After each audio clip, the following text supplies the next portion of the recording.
नमस्कार मित्रों, स्वागत है आपका आज की नई वीडियो में। आज की वीडियो में हम डिस्कस करेंगे आईआरसीसी के बारे में, नए ड्रास के बारे में और प्रोसेसिंग टाइम्स जो अपडेट हुए हैं उसके बारे में, और कुछ और नई डेवलपमेंट्स जो हैं उसके बारे में भी चर्चा करेंगे।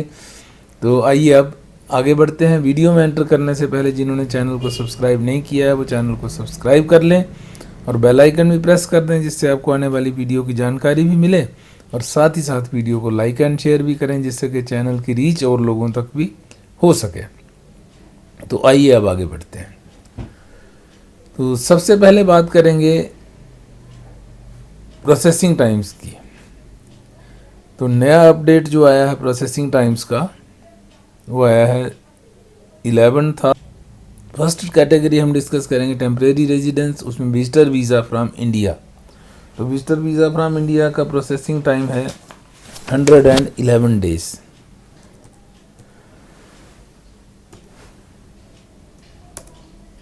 दूसरी कैटेगरी है जो कि सेम ही है, पिछला भी इतना ही चल रहा है, कोई ज़्यादा डिफरेंस इसमें नहीं है। दूसरी कैटेगरी है विजिटर वीज़ा फ्रॉम इंडिया।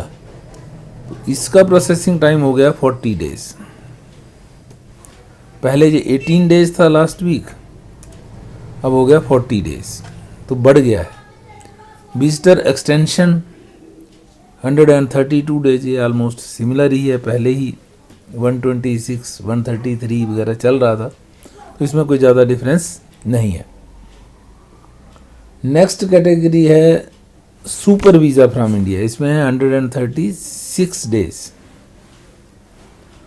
136 तो थोड़ा सा इंक्रीज हुआ है, क्योंकि ये पहले कम था तो अब बढ़ रहा है, तो इसका मतलब थोड़ी थोड़ी इंक्रीज इसमें जा रही है। Study permit from India 3 weeks पहले था, फिर से 4 वीक्स हो गया। नेक्स्ट कैटेगरी है स्टडी परमिट फ्रॉम इंडिया था, है कि स्टडी परमिट इनसाइड कनाडा, उसका प्रोसेसिंग टाइम है 10 वीक्स। ये पहले 13, 14, 15 था, ये थोड़ा सा कम हुआ है। Work permit from India 18 weeks है।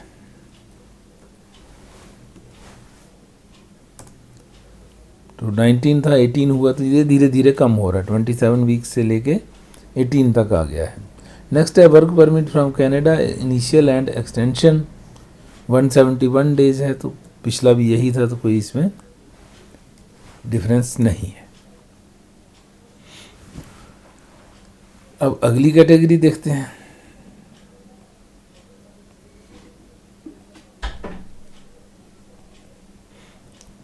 अगली कैटेगरी है इकोनॉमिक इमिग्रेशन की। इसमें कोई भी चेंज नहीं है, तो इसको एज इट इज़ ही हम कर लेते हैं। सारे के सारे सेम ही है, ये 8 मंथ्स है, ये 5 मंथ्स है, 6 मंथ्स है, तो इसमें कोई भी डिफरेंस नहीं है। तो इसको एज इट इज़ कॉपी कर लेंगे, यहाँ पे इसको भी कॉपी कर लेंगे, क्योंकि इसका अपडेट कोई नया अभी नहीं आया है। सब एज ऑन 3 दिसंबर जो था वही अपडेट है। ये है processing times economic immigration category के। AIP 8 मंथ्स ही चल रहा है, CEC 5 मंथ्स है, 5 महीने का टाइम लगता है CEC कैटेगरी में। PNP विद एक्सप्रेस एंट्री जो फाइलें हैं वो 6 महीने के बाद नंबर आता है, और PNP विदाउट एक्सप्रेस एंट्री जो डायरेक्ट एंट्री वाले हैं वो 13 मंथ्स के बाद उनका नंबर आता है PR का। स्किल वर्कर्स का है 5 मंथ्स लगते हैं फाइल प्रोसेसिंग में, और स्किल्ड वर्कर्स क्यूबेक वाले जो हैं उनको 11 मंथ्स है। स्टार्टअप वीज़ा वाले 40 मंथ्स ही है, तो इसमें कोई चेंज इन कैटेगरीज में नहीं है। तो अब अगली कैटेगरी पे डिस्कस करते हैं। फैमिली स्पॉन्सरशिप कैटेगरी है अगली। तो इसका 11 दिसंबर को जो अपडेट है उसके बारे में बात करेंगे।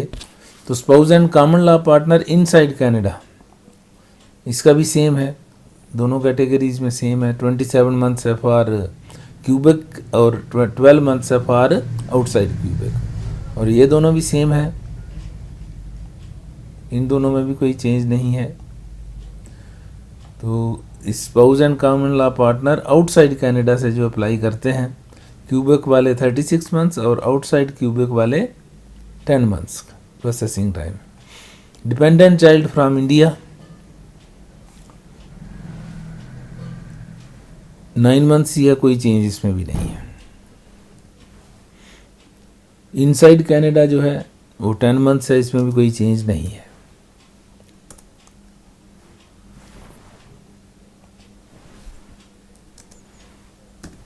मंथ्स है और इसको 9 कर देते हैं।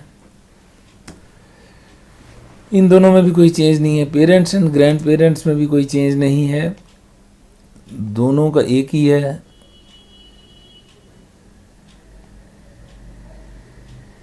इंडिया से 48 मंथ्स है और आउटसाइड इसमें इनसाइड क्यूबेक के लिए और आउटसाइड क्यूबेक के लिए 24 मंथ्स है। तो ये इतना टाइम इसमें लग ही रहा है। फिर है पीआर कार्ड की, तो पीआर कार्ड में 40 डेज लग रहे हैं, तो ये टाइम थोड़ा सा और कम हुआ है, ज़्यादा नहीं हुआ, 1-2-3 दिन का ही फ़र्क है मगर है। और फर्स्ट कार्ड में लग रहे हैं 23 डेज, तो ये 24 पिछला चल रहा है, तो कोई इसमें ज़्यादा डिफरेंस नहीं है, तो ये सेम ही है।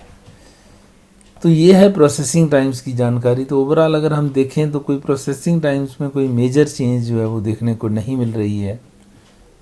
कई कैटेगरीज में प्रोसेसिंग टाइम इंक्रीज़ हुआ है, कई में कम हुआ है, मगर कोई मेजर उसमें चेंज देखने को नहीं मिलती है।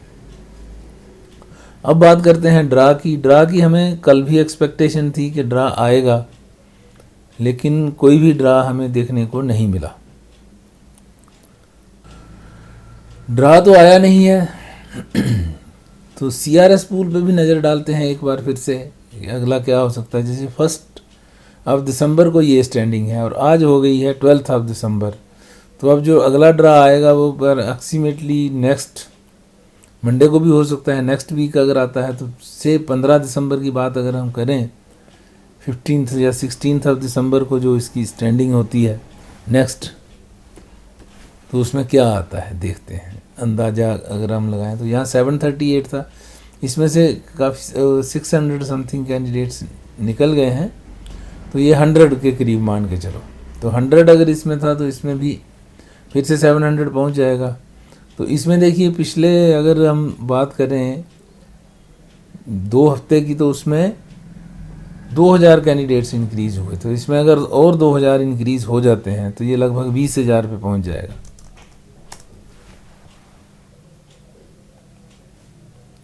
तो कट ऑफ स्कोर और ऊपर रहेंगे, नीचे जाने की संभावना नहीं रहेगी। अब इसको टोटल ही अगर हम देखें 64 था, जहाँ 62,000 आया है, जहाँ 64 ही चल रहा है, तो इसको हम रख लेते हैं कि ये भी 64,000 तक हो सकता है दोबारा से, क्योंकि 2 हफ्ते का बीच में गैप हो जाएगा। पिछला जो ड्रा आए थे पिछले वीक में थोड़े थोड़े आए थे, छोटे छोटे ड्रा आए हैं, उसका कोई मेजर इम्पैक्ट इस पर नहीं पड़ा है। पूल से कोई ज़्यादा लोग निकले नहीं है, ऐड जरूर हो गए होंगे नए। तो इसी तरह अगर इसकी बात करें 491 टू 500, तो 12,000 ही चल रहा है, तो ये 12,000 के आसपास ही रहेगा। थोड़ा बहुत ऊपर नीचे 12,500 हो जाएगा, कुछ इस तरह से हो जाएगा, कुछ ज़्यादा डिफरेंस नहीं हो रहा।